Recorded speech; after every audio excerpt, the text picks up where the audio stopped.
दोस्तों कल मैंने एक रील डाली थी जिसमें मैंने जिन भाव जो के अंदर प्लैनेट नहीं है या जो भाव खाली हैं उन्हें कैसे देखना है इसके बारे में मैंने एक आइडिया बताया था। मैं उसी को कंटिन्यू कर रहा हूँ कि कोई भी भाव अकेला नहीं होता, उसे हमेशा दूसरे भाव के रेफरेंस में देखा जाता है। जैसे कि किसी भी कुंडली में 1, 5, 9 राशियां या जिस भी घर के अंदर ये राशि आ जाए 1, 5, 9 ये त्रिकोण राशियां हैं, एक दूसरे को सपोर्ट करती है। तो इन तीनों को एक साथ देखते हैं और इसे हम बोल सकते हैं कि ये एक तरीके का सर्किट है। तो जीवन में अगर किसी को ये नहीं पता कि मेरी जीवन की डायरेक्शन क्या है तो वो ये डायरेक्शन बताएगी, क्योंकि ये 1, 5, 9 जो है फायरी राशियां हैं। तो एक काम करने की क्षमता देती हैं, किस डायरेक्शन में देती है? ईस्ट डायरेक्शन में देती हैं, क्योंकि ये तीनों राशियां ईस्ट डायरेक्शन को रिप्रेजेंट करती हैं। उसी तरीके से 2, 6, 10 राशियां जो हैं वो साउथ डायरेक्शन को दर्शाती हैं।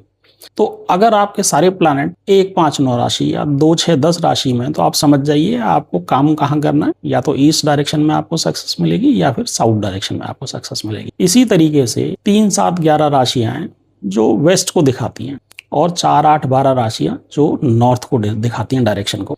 तो अगर इन राशियों में प्लैनेट हैं तो आप समझ जाइए कि आपको सक्सेस उस डायरेक्शन में मिलने वाली है। अगर 2, 6, 10 में ज़्यादा प्लैनेट हैं तो आप पैसे के ज़्यादा शौकीन है, पैसा ज़्यादा कमाना चाहते हैं, हर वक्त पैसा ही देखना चाहते हैं। अगर 3, 7, 11 भाव में राशियों में ज़्यादा प्लैनेट हैं तो आप समझ जाइए आपकी थिंकिंग प्रोसेस वाले व्यक्ति हैं। आप ये सोचते हैं, फिलॉसफी टाइप सोचते हैं, आप सोचते रह जाते हैं, काम करने में उतना मन नहीं लगता। 4, 8, 12 राशियों में तो आपका मन संसार में नहीं लगता, आप संसार से बाहर की बातें ज़्यादा सोचते हैं।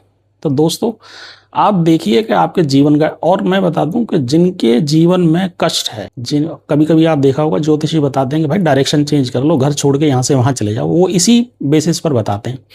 क्योंकि आपके प्लैनेट तो होते हैं साउथ डायरेक्शन में सारे के सारे, आप काम कर रहे होते हैं या रह रहे होते हैं नॉर्थ डायरेक्शन में, तो वहाँ आपको सक्सेस नहीं मिलती। इसी तरीके से आप बाकी डायरेक्शन भी देख सकते हैं। मैंने तो देख लिया अपनी कुंडलियों में, और हजारों कुंडलियों में देख के मैंने लोगों को सजेस्ट किया कि भाई ऐसे कर लीजिए, ऐसे कर लीजिए, और सब सक्सेस हुए।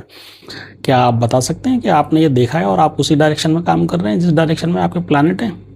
तो ये सर्किट अगर जब पूरा हो जाता है तो आपकी सक्सेस को कोई नहीं रोक सकता। ज़्यादा से ज़्यादा रील को शेयर करें, लोगों के लिए है। धन्यवाद दोस्तों, थैंक यू वेरी मच।